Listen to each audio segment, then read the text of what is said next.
Hello everyone. Let me start by conveying my best wishes for 2021. I hope that this year will be blissful for entire SIL family. At the outset, I would like to also convey my sincere thanks to USAID and SIL for continuing their support for SIL Bangladesh program, the journey which started in 2016. In this phase two, the project is focused on developing pathways of scaling agriculture innovations for sustainable intensification in the polders of coastal Bangladesh. And Dr. Krishna Jagdish, Associate Professor from Kansas State University, and I are jointly leading this project. This phase two of the project will continue to focus on coastal zone of Bangladesh. Within coastal zone of Bangladesh, there are two kinds of environment. In the first agro-environment, where a piece of land get water from river from one side or two sides. So this is first agro-environment. And the second one is where this piece of land is surrounded by river from all sides.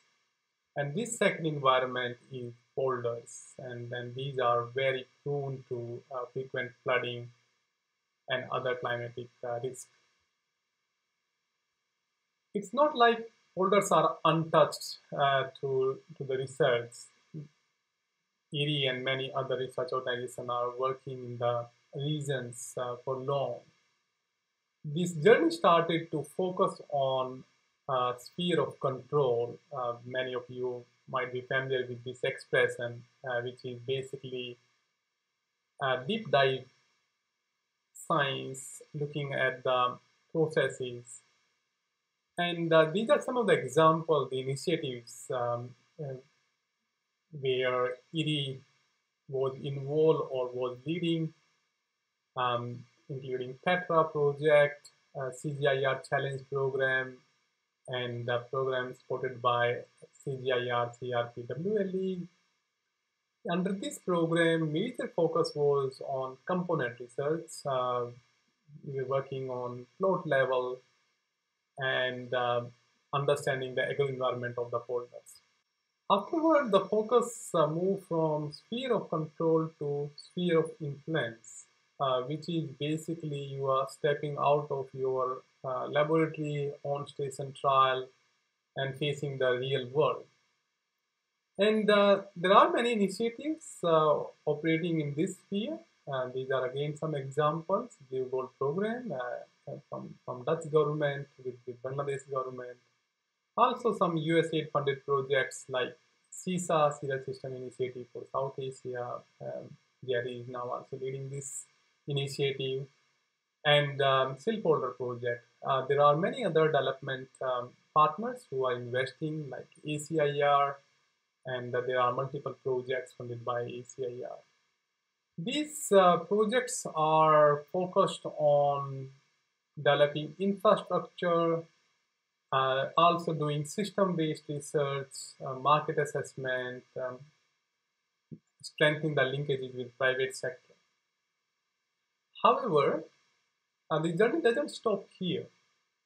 There is a third sphere which is the most important when we talk about scaling and impact, and that sphere is called sphere of interest. And why I'm using this analogy, because if we look at coastal zone, the total area is 2.8 million hectares, and in the polders we have about 50% of that area, which means we have a great opportunity to scale the technologies that has been developed so far and in phase one. So we need to think how we can step up from sphere of influence to sphere of interest. And that's how this phase two has been designed. It has been focused on pathways of scaling, agricultural innovation. And the overall goal of the project is improving food security, human nutrition, and livelihood. And that will be done by pragmatic and feasible farming approaches. And ultimately, we want to sustainably intensify the polders.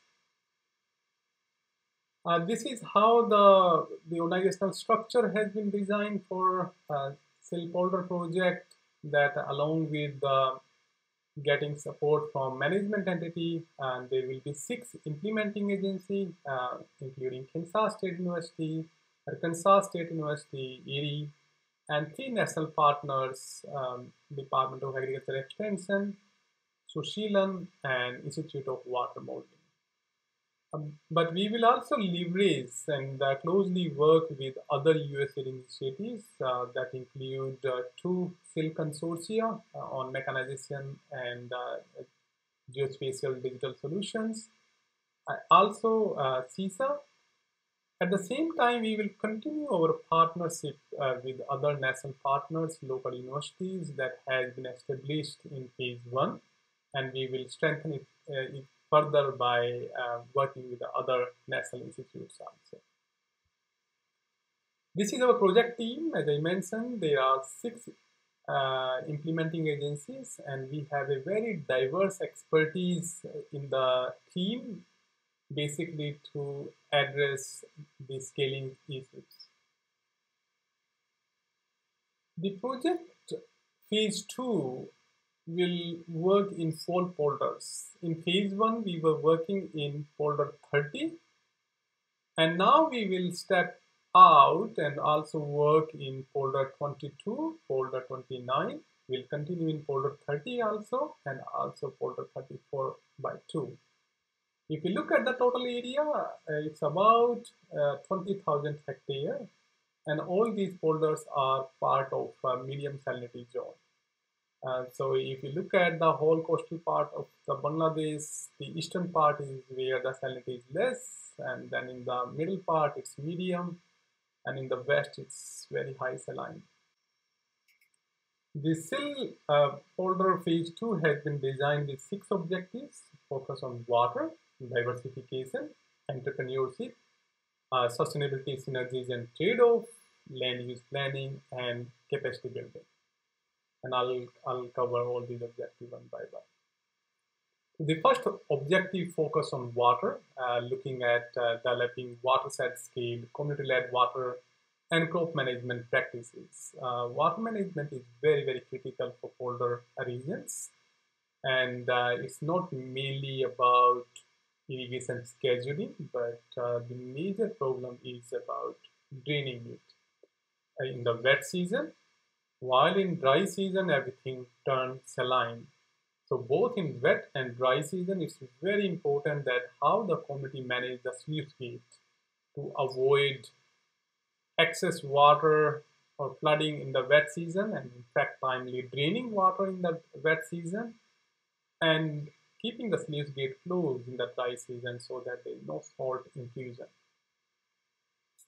The second objective is focused on promoting and evaluating 2 cropping systems, rice sunflower and rice maize, for improving the food and nutritional security.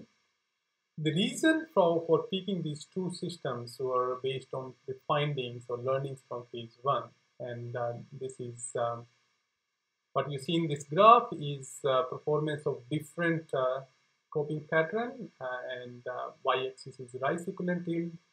So the rice maize and rice sunflower basically perform better than other systems, including rice mung bean and mung bean with the improved variety of traditional varieties, and of course the traditional system where dry season remain fallow. The overall goal is that how do we convert rice fallow to a diversified system. And as I was saying about objective 1 on water management, the management of wet season is very, very critical. And in the wet season, the main crop in the region is rice. So how do we manage rice will also decide that what we can bring in the dry season. And when it comes to the rice management, it's basically the all different aspects, including water management, variety, early planting to make sure that the field get empty on time for the dry season crop, fertilizer management, pest control, and timely harvest. So all these aspects will affect whether you can bring a dry season crop on time or not. So in this phase 2, the approach which we are using, or in fact we have, this is a change than phase 1, that each of these folders has been categorized based on the water management units. So you see these two examples. On right hand side of the screen is folder 30 and this is folder 29. And what you see inside are the hydrological boundaries, which are basically managed by community. So we are now stepping up for making sure that we consider technological, biophysical, social, and institutional aspects together, rather than pushing technological solutions without considering the others. So basically, we are considering inter and intra-variability of topography. It's not like one system will be suitable for the all water management units. We are targeting the water governance structure. As I mentioned, that each shape represents the water management group. And then we are linking with the extension model. One of the common model with the extension department is Farmer Field School, but how we are helping them that how they can link it with water management group, which means perhaps some of these groups, the agro-environment is similar than others. So Farmer Field School model can be tailored and customized based on water management groups. So we are also looking at possibility of growing forays in the dry season, which are obviously linked with the livestock health and overall for the nutritional security. We are testing 4 forays, including maize, sorghum, foxtail millet, and triticale. And this work will be done in collaboration with Bangladesh Livestock Research Institute and other USAID project CISA, which is led by CIMMYT in collaboration with IRRI and IFPRI. The third objective focus on strengthening the service entrepreneurship, especially around the mechanical harvesting. And we see it as a magnet for engaging women and youth, but also as an income generation opportunity. This is also one of the success story of phase 1, that we felt that there's a great opportunity around service entrepreneurship. And we also see it as, again, a good opportunity to work closely with the appropriate scale mechanization consortia and CISA project. But this will be also a platform to engage with private sector. Within mechanization, we are looking at mechanical harvesting, but also looking at the sunflower oil processing, if that can be an income generation opportunity for women and youth in the region. There has been already a strong interest on mechanical harvesting, although the number of reaper units are very few, are basically provided by project. But this is kind of a map where mechanical harvesting has been already done by the SIL team. And as I mentioned that this work is in close collaboration with the appropriate scale mechanization consortia. We are not stopping at introduction of technology, but also looking at what that means to the women especially. We have focused on not only their income generation, but also their time use pattern. And looking at that, if they opt for mechanical harvesting, what that means to them. And if you see this example, this data is from phase 1, that basically when you go for mechanical harvesting, you save time in harvesting. And that has been reflected mainly in family care and sleeping. So it's important to understand whether the introduced technology is adding additional workload for the women or bringing ease to their life. So the fourth objective focused on assessing synergy and trade-off associated with the newly introduced technologies. This work will be done in collaboration with the SIL Geospatial Digital Farming System Consortia, and we will use SIL's SI framework for this purpose. The fifth objective focused on understanding the alternative agricultural landscape options, so land use pattern. This work will be also done in collaboration with the Geospatial Digital Farming System Consortia. And basically, we will understand that the proxies which we have developed in terms of four-folder, where how that knowledge fit very well to other folders. So as I mentioned, there are 139. So we would understand that how can we extrapolate those learnings to the other folders. The last objective focused on the capacity building of farmer community extension workers, but also the next generation scientists. The project has been quite active to work with local universities in phase 1, and we will continue that collaboration in phase 2. And these are some examples of areas where in phase 1 we engage MS and PhD scholars to deep dive in these areas and understand the folder and agro-environment in much better way. This is a list of our former graduate students engaged with SIL program. They worked on different areas and add a lot of value to the project. We were also suggested to share our plans for pathway towards scaling. I put impact in parentheses as I thought that it's more linked with the self-sufficiency and resilience. I'll talk about that one in a minute. So in our project, we are looking at pathway towards scaling as three-pillar approach. The first pillar is project itself. The role of project is basically demonstrating spatially and temporally defined packages and also catalyzing the enabling environment. The second pillar for this scaling approach is partnership. We have to pick fit for the purpose partnership, and it's very, very important.